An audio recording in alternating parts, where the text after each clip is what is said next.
So anytime po, feel free to ask question. I don't want to proceed kung hindi po malinaw. Mas maganda maintindihan ng lahat ating po mga discussions. Feel free to answer question and also to add something. Share the screen.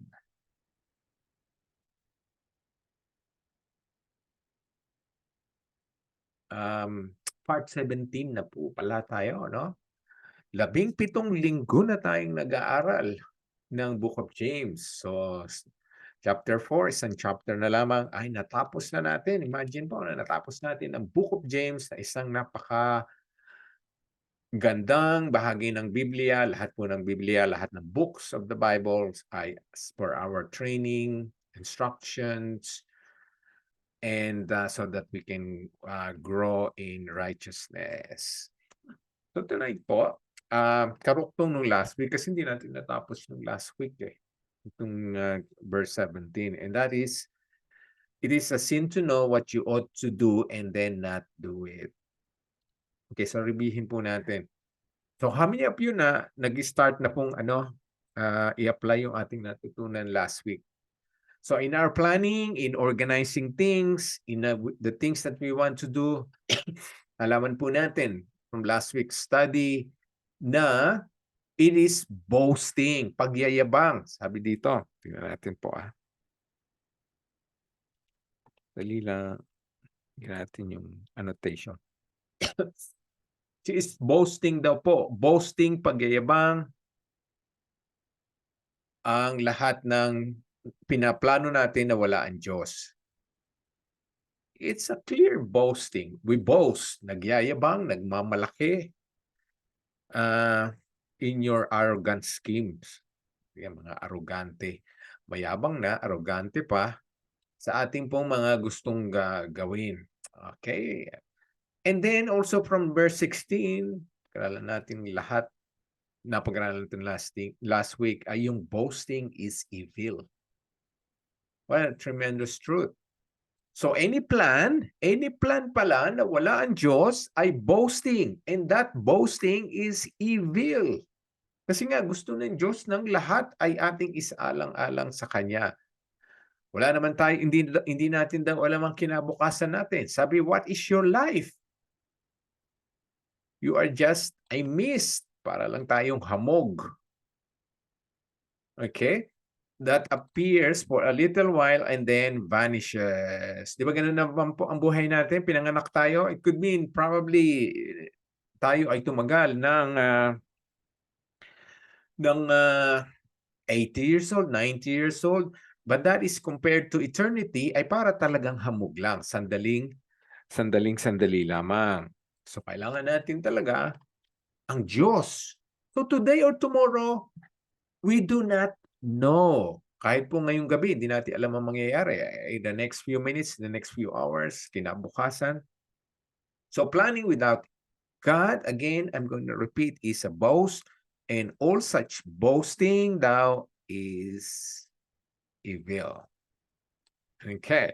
Now, if you would notice po, dito sa ating scriptures, James 4, 13 to 17, so boasting is evil. Okay? Now, in 17, verse 17, so ngayon, alam na natin na kailangan nating isama ang Diyos sa ating plano.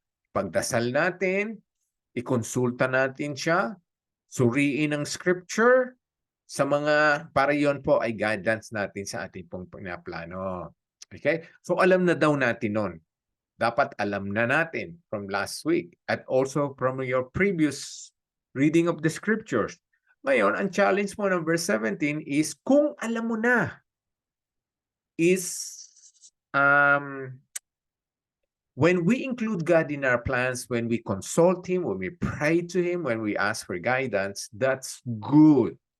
Ngayon, sabi dito sa verse 17, kung alam mo ang good, if you know what is good, na dapat mong gawin, ngayon nalaman natin, dapat nating hingin ang Diyos sa ating plano, isama natin siya. Okay, including God in our plans is something that is good that we ought to do.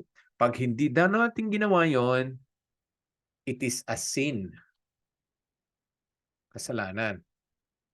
How big is this truth na at kailangan natin talagang malaman ng husto.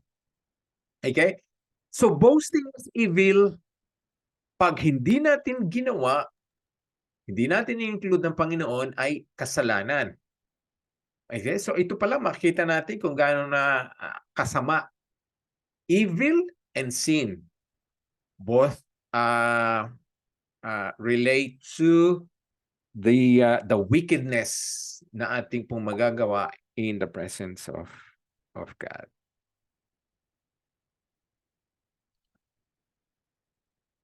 Okay. So boasting po, boasting, kaibangan. I would admit po in the past before my heart got regenerated by God, I was a wicked person, I was arrogant, I was proud. Maano kasi akong magplano, minsan detalye, gusto kong iniisip ang mangyayari sa susunod na linggo, susunod na buwan, susunod na taon, paglaki ko, pagtanda ko. Pero I was boastful pala kasi wala ang Diyos doon sa mga plano ko. Okay? I was proud. Ngayon po ang ano daw, ang sabi dito ay all such boasting is evil. I was so evil, so wicked in my heart. Simply planning lang po, planning lang 'yon. And the plans, ang mga pinaplano ko noon ay hindi naman masasama. About my career, about my future, about the family, about my security, walang masama akong pinlano noon. Pero sabi pa rin, kung ano man plano mo kahit maganda, kung wala ang Diyos, still evil, still boasting. Okay. So, yun ang tandaan po natin. Hindi porket mabuti ay pwede na nating planuhin at hindi na isaalang-alang sa Diyos. Okay. Ang maganda pong parallel dito sa James 4:13-17 ay yung pong istorya na kinuwento ni Jesus Christ, yung parable niya doon sa Luke 12:16-20. Sabi niya, this is Jesus Christ sharing with them the parable. Sabi niya, and he told them this parable. The ground of a certain rich man yielded an abundant harvest. Ito na nga, bless siya na marami siyang prutas, marami siyang ani. He thought to himself, what shall I do? I have no place to store my crops. Ito, dapat una niyang ginawa, nagpasalamat muna sa Panginoon. Although siya ay farmer, siya ang nagtanim, siya ang nagdilig, but it's God who caused the growth. Ang una niyang naisip ay yung sarili niya. Napakarami na nitong nitong ani ko. Kaya sabi niya verse 18, then he said, this is what I'll do. Again, planning for himself. Okay? I will tear down my barns and build bigger ones, and there I will store my surplus grain. So puro I will do this, I will do that, I will build this, I will build that. So it's selfish boasting. No mention about God, not even acknowledging God. 19, and I'll say to myself, you have plenty of bread. Ito mga kinakausap niya yung sarili niya, no? Sabi niya, you have plenty of grain laid up for many years. Take life easy, eat, drink, and be merry. Okay. Meron ba kayong nakitang immoral, illegal, unlawful? Wala, kasi pinagtrabahuhan naman niya, di ba? Talagang nagpursige siya, nagpagod siya, at yung nagbalak siya na bumili magkaroon ng bigger storage, is not really illegal. It's not even a crime kung kaya naman niya. But, kasi nga, naging boastful na yon, nabasa natin sa James 17, wala ang Diyos na hindi niya naisip ang Diyos na hindi siya nagpasalamat. Kaya ang plano niya, okay, magpahinga na lang ako, take life, easy, eat, drink, and marry. No mention about God.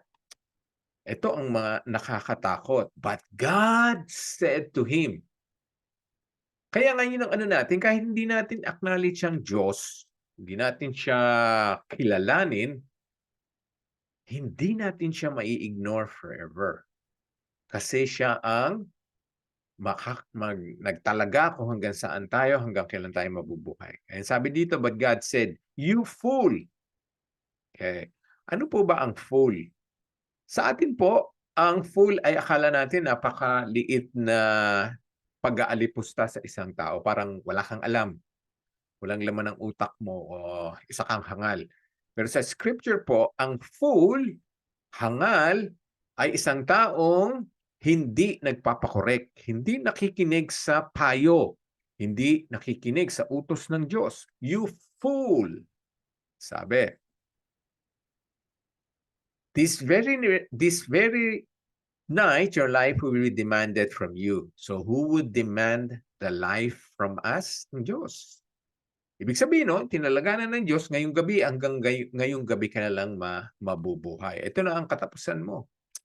Then, who will get what you have prepared for yourself?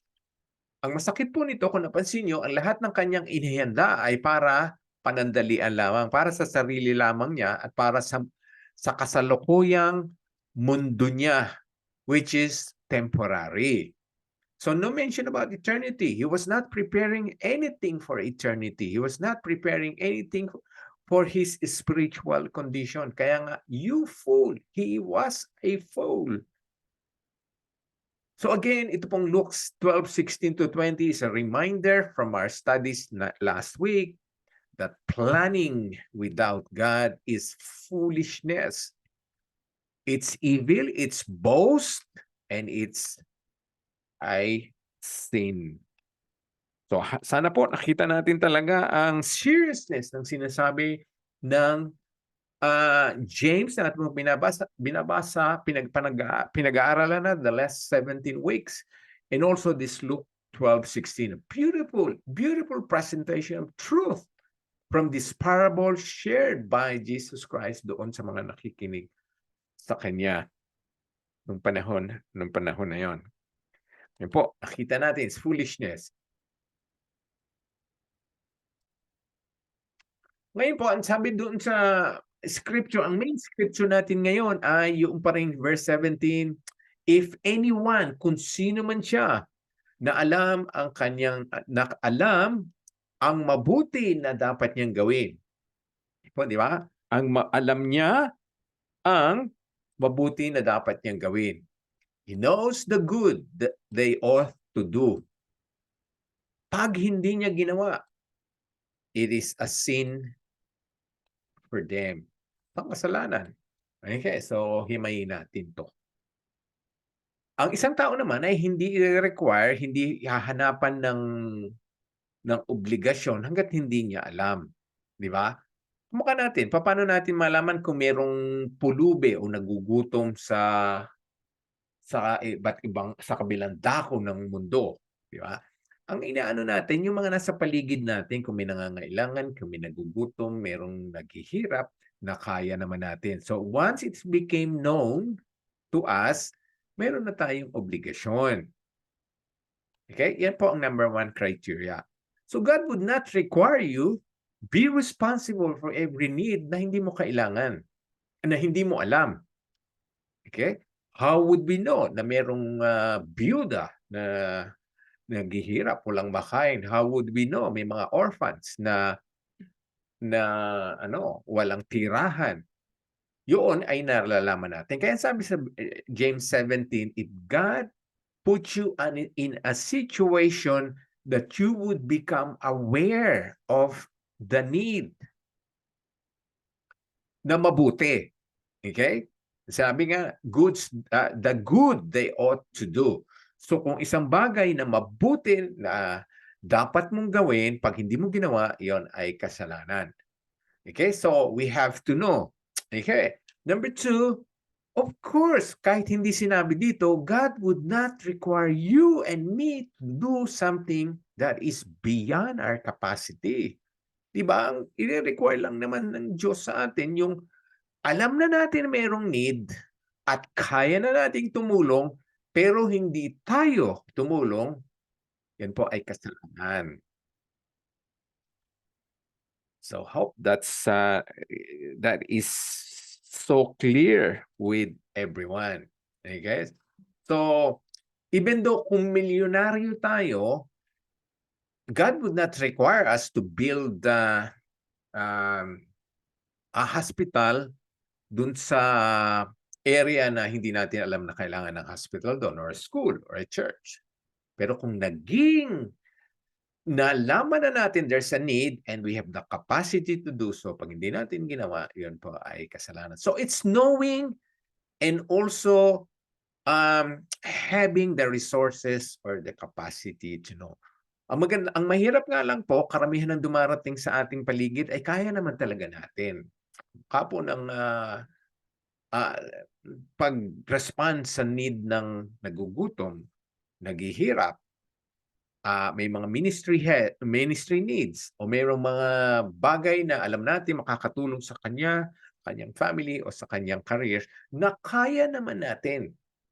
And we have witnessed this sa ating pong grupo, sa ating pong churches, sa ating pong mga paligid, na may mga taong ganito na nagre-respond doon sa mga bagay, sa mga pangangailangan, sa need. And that should be a good example sa atin. Kasi kaya. Remember po, kaya. You would respond to a need that you know you are capable of doing. Pag hindi mo ginawa, yun ay kasalanan. Then it is a sin for them. Kasalanan yun sa kanila. Tingnan po natin sa Tagalog. Kung alam ng isang tao ang mabuti na dapat niyang gawin, pero hindi naman ginagawa, nagkakasala siya. So it's a sin, it's evil, it's wrong. It's something that will displease our God who sees everything. So marami na rin tayong na-experience sa buhay natin na may mga taong lumapit sa atin. And sometimes po, we refuse to provide help because without the sincerity of that person, without the intention or the motives, pinagdududahan natin talaga bang kailangan nito. Yung ibibigay ko ba ay talagang ibibili niya ng gamot o ibibili niya ng pagkain? Sometimes it stops us from helping because we are uncertain. Okay? Ngayon po, ang hindi naman sinabi dito sa James na kung alam mo na mabuti ang dapat mong gawin at sigurado kang yun nga ang kailangang pagpupunuan mo, yun talaga doon gagamitin ang iyong tulong ay tumulong ka, no? Kahit po ang challenge dito is kahit na merong katiting na panloloko, panlilinglang, pag-aabuso, taking advantage of your kindness, if you still able to do that, then it's still a good because providing good, giving is always good. Ang pagbibigay po ay laging tama. Ang pagbibigay, pagtulong ay hindi nagkakamali. Kahit yung taong yun na tinulungan mo ay ginamit sa ibang bagay ang binigay mo sa kanya. So God would reward you sa sincerity ng puso mo, sa generosity and sa kindness. Ngayon, responsibility na niya yon yung tinulungan mo kung mali sa maling paraang ginamit ang ibinigay mong tulong sa kanya. So, if we have the capacity, if we have the resources, if we have the knowledge, then do so. Help. Okay? Ngayon, iba naman po yung talaga nakikita natin na obvious na obvious yung talagang ginagamit niya sa masamang bisyo, yon. Pero kung pinagdududahan lang natin, wala naman tayong ebidensya, yun lang ang naiisip natin, yun ang pumapasok sa atin, baka ginagamit niya yun, baka doon niya inuubos yun, baka doon niya nilulustay. Don't leave that to God. And also, God will prompt you kung talagang isang taong yun ay lalong napapasama sa mga tulong na binibigay sa kanya, God would prompt you. Unless you got the prompting and the leading to stop, divert, Look for another person na matutulungan mo. At sabi sa James 14:17, kung alam mong tama na kaya mo, gawin mo. Kasi pag hindi mo ginawa, ayun, ang linaw-linaw, nagkakasala siya. Ano po ba ang kasalanan? Kailangan maintindihan natin o magkaroon tayo ng information or revelation or insight what is sin. Ang subject po na sin ay napakalaki. Kung talagang papag-aralan natin ito, it will take weeks ng pag-aaral. But let's get some insight, kahit hindi po lahat-lahat ito, o yung what we need to know now, what we will learn now is something that will help you get an idea of what is sin, kahit po yung basic. Kasi kailangan natin malaman ano ba talaga ang kasalanan. Ano yung sinasabi na nagkakasala ako kung hindi ko ginagawa yon? Okay? So we can find ang definition po ng sin ay kukunin natin sa scripture. So kasi po iba ang definition ng mundo sa kasalanan. Iba ang definition ng education sa kasalanan. Iba ang definition ng iba't ibang organisasyon sa kasalanan. So what is sin? We will find the answer sa scripture because that is the truth. The scripture lamang bibigay sa atin ng totoo. Okay? So number one definition or kahulugan ng kasalanan, kung tatanungin natin kung anong kasalanan, it's lawlessness or pag-iisang tabi sa batas o binabaliwala mo ang batas, hindi mo sinusunod ang batas, inaapakan mo ang batas, it's lawlessness. So lawlessness is a sin. At sabi po sa verse 1 John 3:4, whoever commits sin also commits lawlessness, and sin is lawlessness. Okay, kung ilalagay natin yung napag-aralan natin sa James 3:17, i-apply natin ngayon dito, whoever refuse to help someone within their capacity to help is committing lawlessness. Ang bigat, no? Kasi sabi kasalanan eh. Ang kasalanan, another synonym or description of sin is lawlessness. Okay. Second definition po ng kasalanan, it's wrongdoing. Mga maling gawain. 1 John 5:17. All wrongdoing is sin, and there is sin that does not lead to death. Okay, we'll explain that. We explore this later on, yung last part po nitong 1 John 5:17, dahil napakahaba po niyan para explain natin. Pero I want po na let's remain focused po sa first part nito. All wrongdoing is a sin. All, lahat. Lahat ng maling gawain ay kasalanan. Madali naman siguro intindihin yan. Hindi na natin kailangan pang maging complex para sa atin yan. Lahat ng kamalian, lahat ng maling gawain ay kasalanan, of course. Of course. Okay. The next definition po ay medyo mahirap intindihin, pero sinabi ng scripture. So, sin is lawlessness.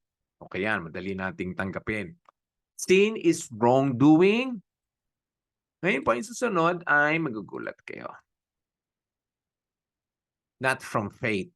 Ano mga bagay na ginawa natin na labag o hindi ayon sa ating pinaniniwalaan ay kasalanan.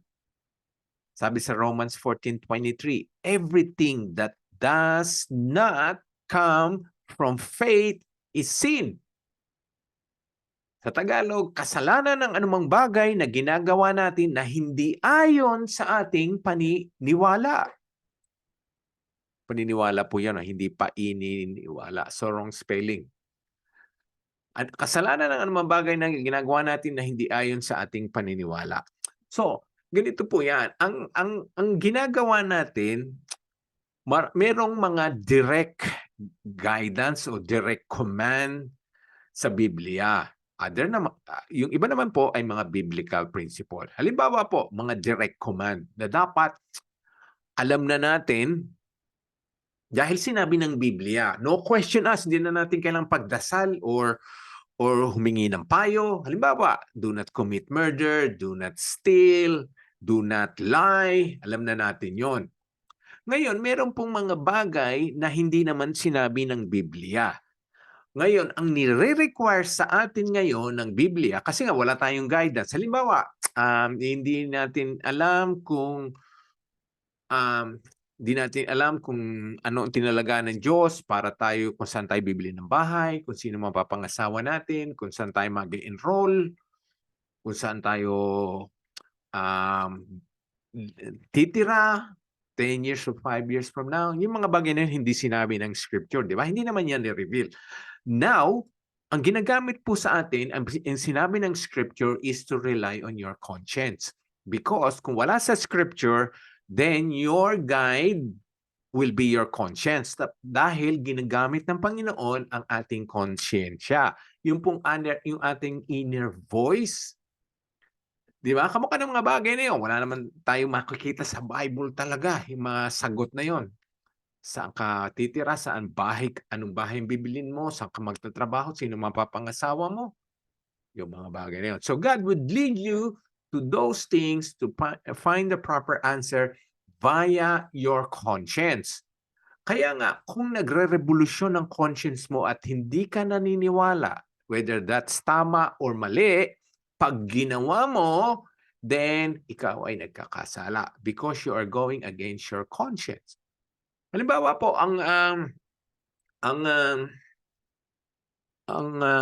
meron ako ngayong question, halimbawa dun sa trabahong yun, nag-pray ako, trabaho, tapos dumating yung trabaho. Pero sa loob ko po ay parang ayokong pumasok doon. Parang wala akong peace, wala akong conviction, wala akong prompting.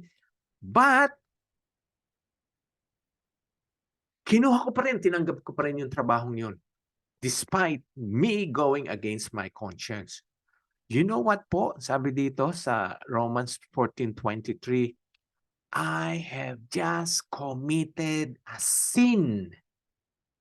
Dahil may prompting ako from my conscience not to do it, not to go there, not to apply, not to accept the offer. Kaya yun po sinasabi, kung wala sa scripture na malinaw at you're not at peace to do something, your conscience is telling you to do against your decision, then you are sinning. Kailangan talaga, ang gagawin mo ay may conviction ka na talagang sinabi ng Biblia. Or talagang malakas ang prompting ng iyong konsensya. So everything that's not come from faith is sin. So kailangan yung konsensya mo ay magtuturo at tutulungan kang maniwala na yon ang dapat, yon ang appropriate sa'yo, yon ang gusto ng Diyos. So God used those things. Marami tayong bagay po na hindi sinabi ng Biblia. Okay? So use your faith, your conscience. Kung malinaw na malinaw, talagang wala ka ng lusot pag ginawa mo pa yan. Okay? Kasalanan, anumang bagay na ginawa natin na hindi ayon sa ating paniniwala. Okay. Number 4 po, description ng sin ay yung mga iniisip, pag-iisip, katwiran ng mga foolish ng fools.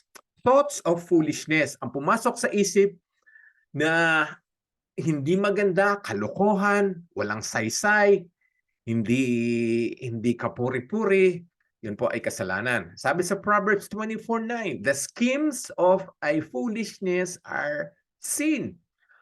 Ang pagbabalak ng kahangalan ay kasalanan. So kung alam mong yun ay walang saysay, hindi makakatulong sa'yo, at meron namang tayong sinasabi wag mong gawin o ito ang dapat mong gawin, or meron ka mga counsel from responsible people, mature brother or sister, pag inignore mo yun, including the counsel from the Word of God, then you are committing a sins. Okay? So, Makikita po natin yon, inisip mo pa lang, kasalanan na. Kasi nga ito, thoughts, inisip mo pa lang, binalak mo pa lang na walang saysay, yun po ay kasalanan. So halimbawa, binalak ko, ayoko nang tumulong. Kasi nga, balikan natin James 4:17. Ayokong tumulong, ayokong magbigay ng ambag, ayokong magpakain, ayokong i-share ang aking resources. Yung plano pa lamang, I'm already committing sins. And then if I persist to refuse to help others to do good, ay doble-doble na ang kasalanan ko. Okay? So ito po ang description ng sin according to those scriptures na binasa natin. Sin is any failure to conform to the moral law of God in act, attitude, or nature. So ano man po na hindi natin nagampanan o naihiliran, naipantay ang ating sarili sa kautusan ng Diyos, moral law, failure to conform. Whether ginawa natin in act or attitude, inisip natin, or nature, yun na talaga ang naging pamumuhay natin, yan daw po ay kasalanan. Any failure to conform to the moral law of God. Okay? It's the moral law of God to listen to your conscience, because your conscience can be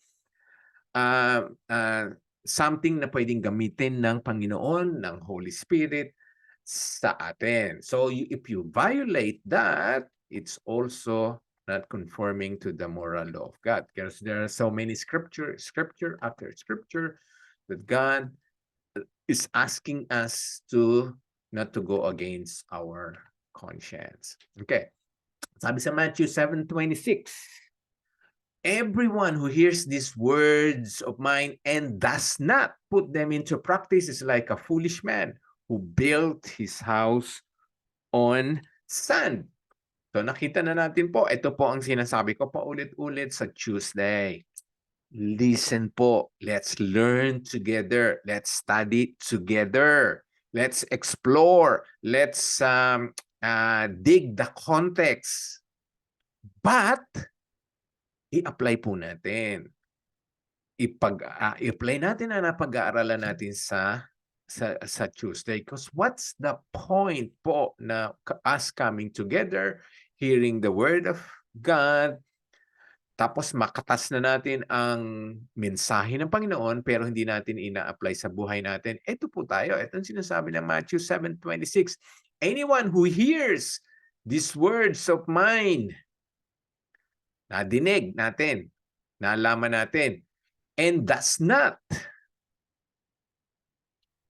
put them into practice. Ayan po ang sinasabi natin, application. Kaya nga po, pinagdidiinan ko lagi, ang lahat ng ating pinapag-aralan, kailangan makatas natin, maibahagi natin ang application. Hanapin ang application. Ituro, ipangaral, isermon, explore. So, all na binabasa natin talagang scripture, istorya, parables, Old Testament, New Testament, mga Bible characters, hanapin ang application. Kasi itong Matthew 7:26 sinasabi, lahat ng nakinig sa atin pong ibinahagi, itinuro, pinangaral, kung hindi natin tinulungan silang mahanap ang application, then we are contributing to them, not putting them into practice. So ganun po, di ba? Ang inaano natin sa Tuesday, kailangan ma-apply natin. Maging malinaw sa inyo para may apply nyo sa buhay nyo. So anyone who does not put them into practice is like a foolish man who built his house on sand. Kaya nga po yan, parallel din sa James 4:17 na sinabi, anyone who knows the good they ought to do but does not do them, sin. So kung alam mo, na nadinig mo, na sinasabi yun ng scripture, na gawin yon, pero hindi mo in-apply, hindi mo pinractice, hindi mo tinupad, you are like a foolish man who built his house on sand. Hindi tatagal, marupok, hindi magtatagumpay. Okay? So application po. I-apply natin. Hanapin natin ang area sa buhay natin na pwede natin apply ang napag-aralan natin tuwing papag-aralan natin tuwing Tuesday. Another po, Matthew 25:43, ang sabi dito, "Eto tinutuligsa na naman ang mga bagay na hindi natin ginawa. I was a stranger and you did not invite me in. I needed clothes and you did not clothe me. I was sick and in prison and you did not look after me." Ito po yung si Jesus Christ, in-address niya, ni-rebuke niya yung mga taong hindi tumutulong sa kanya. Sabi yung hindi mo ginawa sa iyong kapatiran, yun ay hindi mo ginawa para sa akin. Hindi mo ako tinulungan, hindi mo ako pinakain, hindi mo ako binihisan. Okay? So God is looking for people, for doers, hindi lamang po listener. So let's become doers. Kasi mananagot po tayo. Kamukha nito, yung taong yun na kaya niyang magbigay ng magtumulong para ang isang tao ay magkaroon ng damit. Kaya niyang bisitahin ang isang taong may sakit. Nasa ospital o nasa prison, you did not look after me. Again, addressing for the things that we failed to do at purposely failed to do. Alam na natin dapat gawin tapos nagmatigas pa tayo. Ayokong puntahan siya. Ayokong dalawin siya. Kasi galit ako sa kanya. Or kasi di naman niya ako papasalamatan. All sorts of reasons for us not to do those things na capacity. Ito nga Matthew 25, lahat ito, everyone can do that, di ba? Kahit ikaw ay kukonti lamang yung resources, you can help someone to wear a piece of t-shirt, isang panyo, isang kumot, isang jacket. Kaya natin yun. Kaya natin dalawin ang isang taong nangangailangan ng dalaw. Okay? Nagugutom. Okay? Romans 1:21. Tingnan po natin dito. Sa pangmalagim at makakatakot na hindi natin ginagawa. Sabi sa Romans 1:21, "For although they knew God." Okay. Ito yung mga taong alam na may Diyos. Kahit kaunti ang kanilang pagkakaalam, alam nilang may Diyos, pero they neither glorify Him or give thanks unto Him. Yung mga tao. So kung alam mo na may Diyos at hindi mo siya ina-acknowledge, hindi mo siya pinararangalan, hindi mo siya pinapasalamatan, ang pag-iisip mo daw ay parang futile, walang saysay. At ang puso mo ay foolish hearts that were darkened. Ibig sabihin, you're living in sin, you're sinning, you're committing lawlessness, you're committing wickedness. Simple po, ito simple na sa Diyos lamang na hindi mo siya pinasalamatan, pinuri.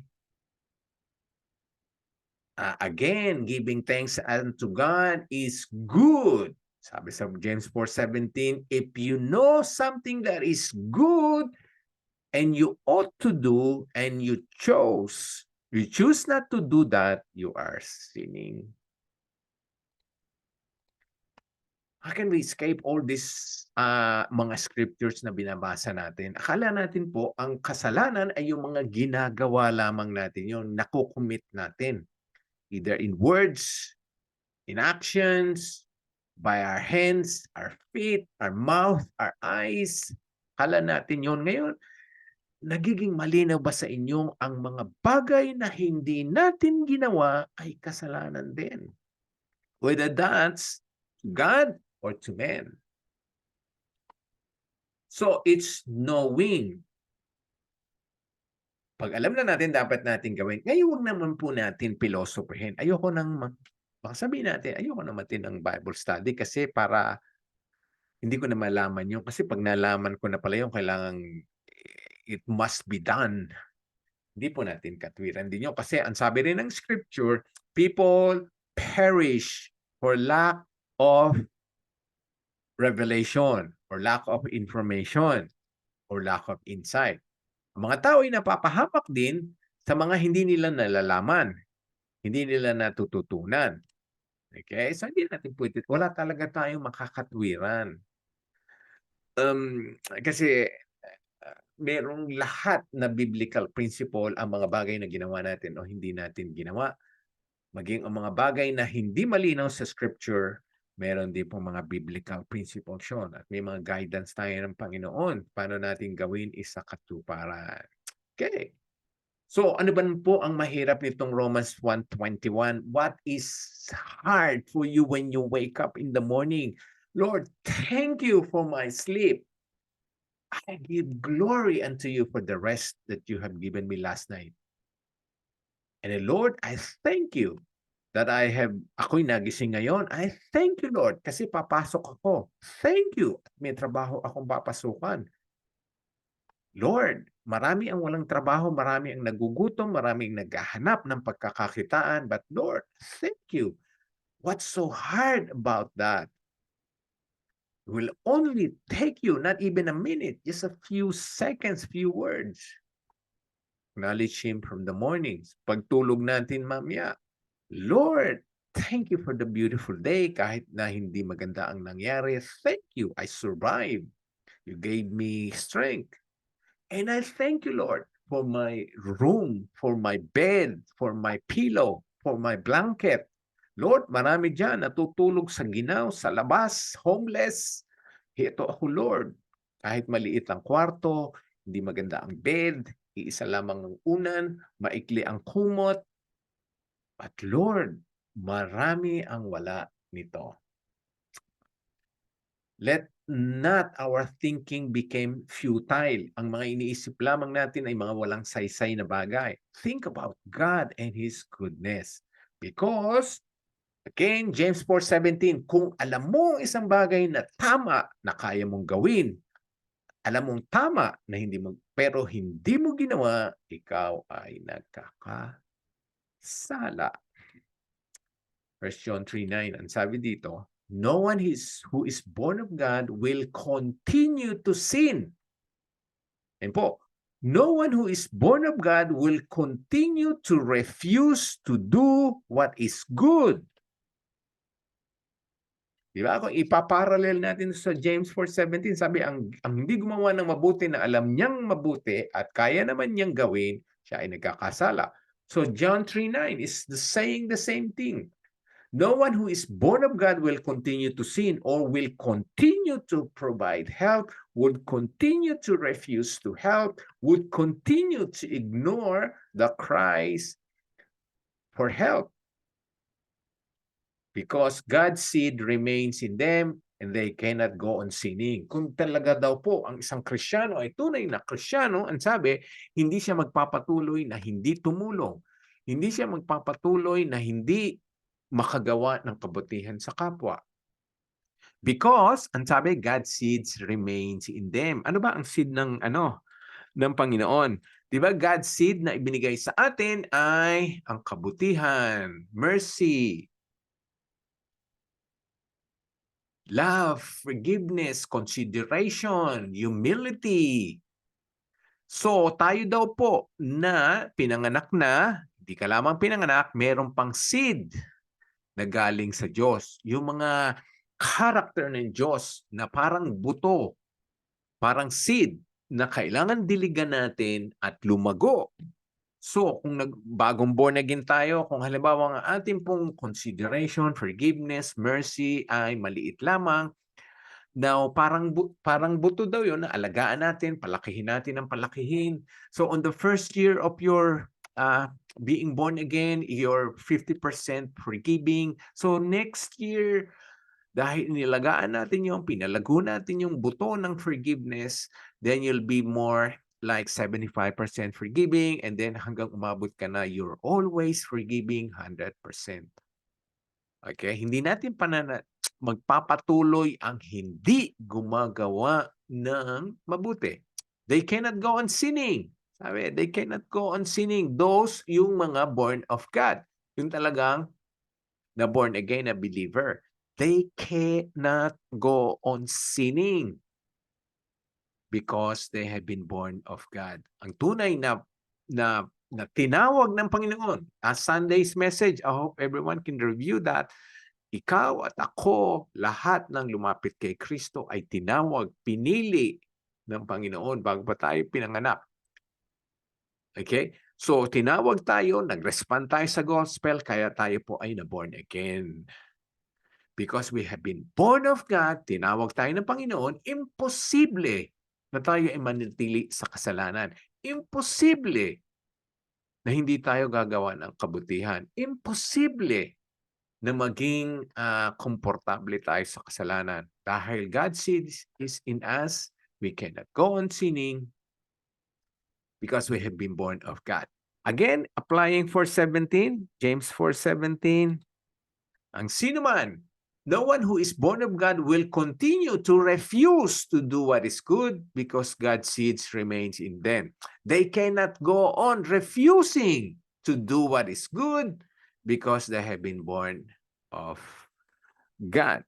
So yun po, nagkaroon tayo ng mga additional scripture just to highlight, to emphasize ang ating pong main verse this evening, which is if anyone, kahit sino man daw sa atin,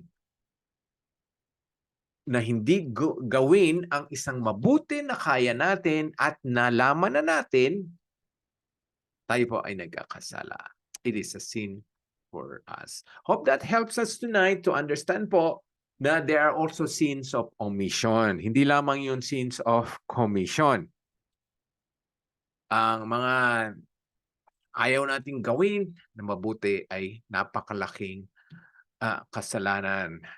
And that should be the attitude of Christians. In omission and commission, we should glorify God. We should please God. So I'll stop for a while. If anyone would like to ask a question, anyone has any katanungan, or anyone would like to add something sa ating pong napag-aralan ngayong gabi. Wala po. So again po, it's good kung talaga may silence, no? Because I always gusto kong ang view ko po sa silence ay ang lahat ay malinaw, ang lahat ay naintindihan, ang lahat ay naunawaan at pinapag-aralan. Maganda po 'yon, magandang senyales 'yon. So sana po ganun ang ang naging attitude natin na silence means everything is clear. But kung meron po, don't hesitate to ask question. Nothing po, walang question na hindi na walang saysay. We encourage everyone to ask question kahit po not related to the subject o kahit medyo malayo. That is something na will help you grow as a Christian because the aim po ng Tuesday Bible Study is to see the beauty of God's Word, right context, the right application. Wala po. Okay, wala rin pong na may gustong mag-add ng something sa ating pong napag-aralan. Would like to relate past experience, things that happened yesterday, last year, in the past, connecting to ating napag-aralan ngayon. So, lahat po naman tayo ay nagawa na yan noon. Nagkasala tayo sa ating pong plano, sa ating pong mga adhikain, sa organizing na ginawa natin para sa buhay natin na wala ang Diyos. But now, we know, we should include God. Short planning, long planning, general planning, lalong-lalo na po yung mga detailed planning. Let's include God because we do not know what's tomorrow. And ang buhay daw natin ay parang hamog. Ikaw at ako ay hamog. Anytime po, we're a mist na biglang maglalaho. Life is short. Let's include God in every endeavor, in every area, in every plan, in every dream, in every wish, in every desire. Okay, so na pong questions. Let's ask Sherry, close us in prayer. Good evening po. Let us put ourselves in the loving presence of God. Father God, Glory to you, now and forever. Kapuri-puri ka, Panginoon, ngayon at kailanman. We praise you, God. I praise you with all my heart. We praise you for all the marvelous things you have done and given to us. Thank you, Father God, for tonight, for gathering us tonight, for this opportunity to grow in righteousness. Salamat po, Panginoon, sa oras na ito at pinagsama-sama po mo po kaming muli. Salamat po sa buhay ni Pastor Noel na patuloy na nagsuserve sa inyo, Lord God, for sharing his wisdom to us. Continue to bless him with good health and with wisdom. Salamat po, Panginoon, sa gabing ito at napaalalahanan niyo po kaming muli ng aming mga pagkukulang at kasalanan. Nawa, Panginoon, magkaroon pa kami ng mga pagkakataon na maituwid ang aming mga pagkakamali. Lord God, alisin mo po ang aming pagmamayabang. Let us become humble as we are nothing without you. Send your Holy Spirit to be with us all the time. Palagi mo po kaming tapikin at paalalahanan na isama ka namin sa aming mga pagpaplano. Palagi niyo po kaming paalalahanan na kasalanan ang hindi ka namin naiisip isama sa aming pamumuhay. Forgive us, Lord God, when we are not listening or when we are arrogant and not considering you. Forgive us when we are foolish. Give us wisdom to choose doing good. Liwanagan mo, Panginoon, ang aming mga isipan at piliin namin gumawa ng tama.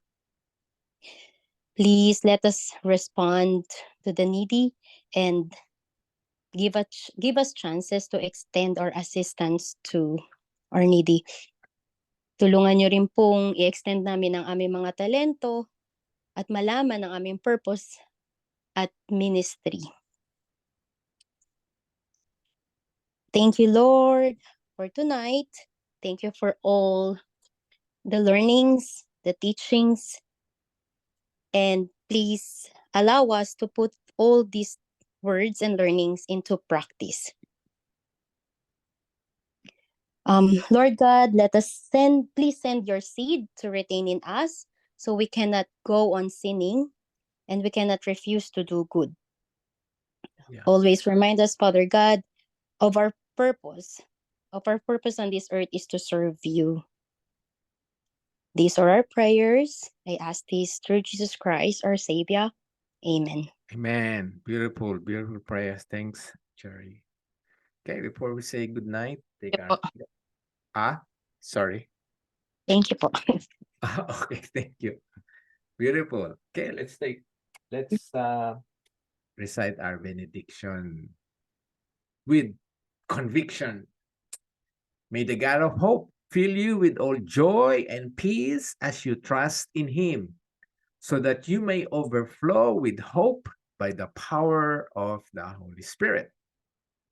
The Lord will keep you from all evil. He will keep your life. The Lord will keep your going out and your coming in from this time forth and forevermore. May the God of endurance and encouragement grant you to live in such harmony with one another, in accord with Christ Jesus, that together you may with one voice glorify the God and Father of our Lord Jesus Christ. Thank you everyone for joining us. Thank you sa lahat po na nandito ngayon. And before we bago tayo mag-end again, let's take an opportunity po na magkaroon tayo ng group photo doon sa mga willing naman na mag-turn on ng cameras.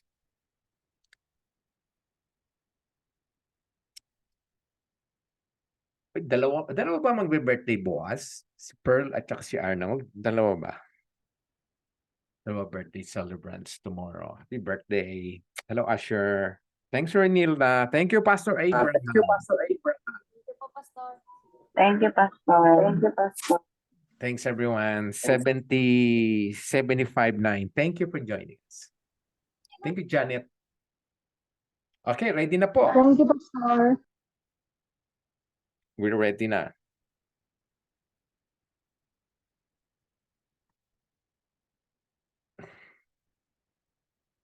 Si Rayda ba? Ay, sorry po. Okay po. Picture po. Sige, smile. 1, 2, 3, smile. Another. 1, 2, 3, smile. Okay. Thank you, Pastor. Thank you everyone. Ano Thank sabi you. Thank you po. Thank you. Kailan uuwi sila, Thank you po, mama, good night. papa, nanay, tatay? Good night po. Thank you po. June 9 po. Ha? Thank you po. Good night. Sa 9 pa. Sa 9.